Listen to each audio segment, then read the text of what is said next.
আসসালামু আলাইকুম everyone, this is Sadia. Welcome back to my another blog. So আজকের ব্লগটা আমি সকাল থেকেই শুরু করলাম। তো সকালে উঠে একটু ছাদে এসে পড়লাম। আর আজকের আকাশটা কিন্তু খুবই সুন্দর ছিল। আর এদিকে কাঠগোলাপ ফুল দেখতে পারলাম। আর এই ফুলগুলো কিন্তু তেমন কোনো গ্রান হয় না। আর আজকে একটু কলেজে যাব, কারণ আমাদের কলেজ থেকে নোটিশ এসেছে যে আমাদের প্র্যাকটিক্যাল ক্লাস করাবে। মানে আমাদের প্র্যাকটিক্যাল এক্সামের জন্য আগে একটা ক্লাস নেবে। সো কি ক্লাস নেয় তা তো যেয়েই দেখতে পারবো। এর জন্য আর কি কলেজে যেতে হবে আজকে। তো আমি এখানে সকাল সকালে উঠে যাই। আর ফুলটা কত সুন্দর লাগছে তোমরা দেখতেই পাচ্ছ। আর সকালে উঠে ছাদের থেকে এসে আগে আমার জন্য একটা ডিম ভেজে নিই। আম্মু রুটি বানিয়ে ফেলেছে আমার জন্য, ডিম দিয়ে আর চা দিয়ে, তারপরে খাবো। তো খাওয়া দাওয়া শেষ করে আমি রেডি হতে আসছি। আর এখানে দেখো আমার ভাইয়া আমার এই সিংহটাকে চশমা পরিয়ে রেখেছে। আর এদিকে আমি আমার প্র্যাকটিক্যাল খাতাটা দেখতেছিলাম যে সবকিছু ঠিক আছে কিনা, মানে সব লেখাগুলো ঠিক আছে কিনা, এগুলো দেখতেছিলাম। আর আমি ব্যাগ খুঁজে পাচ্ছিলাম না, আমার কলেজের ব্যাগ। এরপর এখানে পাই। তো এই ব্যাগটা নিব। আর ব্যাগটা অনেক ধুলো পড়ে গেছে, কারণ অনেক দিন হয়েছে ব্যাগটা পড়ে আছে। তো যাই হোক, এখানে আমি আমার খাতাটা ভালো করে চেক করে নিচ্ছি যে সবকিছু লেখা হয়েছে কিনা। তো আমার প্রায় চেক করা শেষ। আর আমি আমার ব্যাগটা ভালো করে ঝেড়ে নিয়েছি, তেমন একটা ধুলো ছিল না। তো এখন খাতাগুলো নিয়ে নিব। এখানে প্র্যাকটিক্যাল খাতাটা নিব, আর একটা নর্মাল একটা নোট খাতা নিব, আর একটা কলম নিব।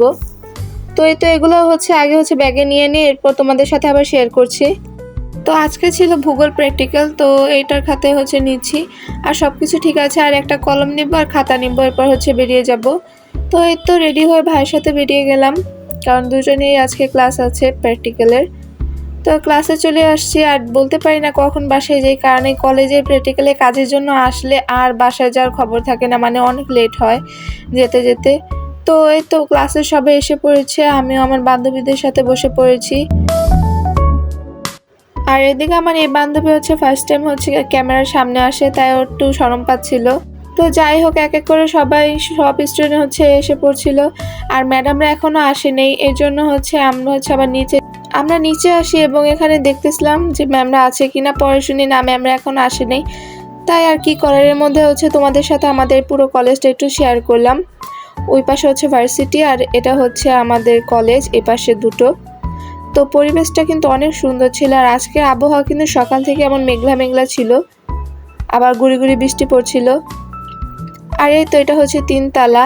এখানে আমরা এই রুমটাতে পড়ি।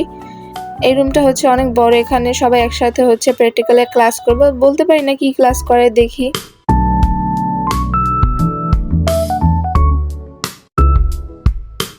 আর এখানে আমি আর আমার বান্ধবী একটু ভিডিও করতেছিলাম, আর দেখতেছিলাম কোন সাইডটা ভালো আসে। একবার বলতেছিলাম যে এদিকে, আবার ওদিকে, মানে আবহাওয়াটা একটু অন্ধকার ছিল, তো তাই আর কি মানে ভালো করে দেখা যাচ্ছিল না। তো যাই হোক, একেবারে 2 ঘন্টা পর ম্যাম আসে। আমরা তো একবারে টায়ার্ড হয়ে যাই। এখানে ম্যাম এসে বেশি কিছু করে না, 2টা প্রশ্ন লিখে দেয় এবং আমাদেরকে করতে বলে বলতে আমাদেরকে বলে দেয় যে এটা তোমাদের নেক্সট টাইমে এক্সাম নেওয়া হবে। এটা শুধু জানিয়ে দেয়, করতে দেয়নি। এটা আমরা খাতায় তুলে নিই। আর তো আমরা একদম বোর হয়ে যাচ্ছিলাম। আমাদের যে এনার্জিটা ছিল সেটা এখন কিন্তু একবারে মরে গেছে, কারণ এতক্ষণ বসে থাকতে থাকতে, পুরো টানা 4 ঘন্টা বসে থাকতে থাকতে দেখতে পারতেছ আমাদের সবার অবস্থায় যে এমনই ছিল। আমি আবার আমার ফ্রেন্ডকে বলতেছি কি তুমি কি ঘুমাই গেছো নাকি? ও বলে কি না, আমার অনেক খারাপ লাগতেছে। তো এরপর আবার এই ম্যাম এসে বোর্ডে কিছু লিখে দেয়। তোমরা দেখে বুঝতে পারবা যে বোর্ডে কি লিখে দেয়। আর আমাদের হলটা খুবই বড় ছিল, এই জন্য ম্যাডামের কথা কেউ শুনতে পারতেছিল না। তাই আমার ফ্রেন্ড তোমাদেরকে বুঝিয়ে দিচ্ছিল যে ম্যাম এখানে কি বলতেছিল, সবাইকে চুপ থাকতে বলতেছিল। এরপর আমাদের তো আর কোনো কিছু করা থাকে না, কারণ পুরো 3 ঘন্টা বসে থাকি। এরপর ম্যাম দুজনে এসে শুধু বোর্ডে একটু লিখে দেয় যে আমাদের যে নেক্সট এক্সাম হবে প্র্যাকটিক্যালে, সেখানে কি করতে হবে আমাদের, সেটা লিখে দেয়। শুধু শুধু টাইমটা ওয়েস্ট হয়। সবারই একই অবস্থা ছিল, কারোর মুড ভালো ছিল না। দেখতে পারতেছো কত স্টুডেন্ট এখানে। তো একবারে মানে 12টা 12:30টার মতন বেজে যায়। আর আমরা এসেছি প্রায় 8:30 বাজে। ম্যামরা শুধু এসে বোর্ডে শুধু লিখে দেয় যে আমাদের এক্সামে কি আসবে, 2টো লিখে দেয়, এছাড়া আর কিছুই করে না। তো এতক্ষণ বসে থাকতে থাকতে আমাদের সবার এনার্জি একবারে শেষ হয়ে গেছে। দেখতে পারতেছে আমার ফ্রেন্ড হাঁটতেও পারতেছে না, ওই অবস্থা হয়েছে। ও আবার বলতেছিল যে এখানে ছবি তুলবো কিনা। আমি বলতেছি না, ছবি তোলার এনার্জি নেই আমার। সো এখন বাসায় চলে যাবো, আর লেট করবো না। আর নেক্সট পার্টে তোমাদের সাথে শেয়ার করবো যে প্র্যাকটিক্যাল এক্সামের সময় আমরা কি করলাম। সো আজকের ব্লগটা লং করছি না, আজকে এই পর্যন্ত। সবাই ভালো থাকবে, আল্লাহ হাফেজ।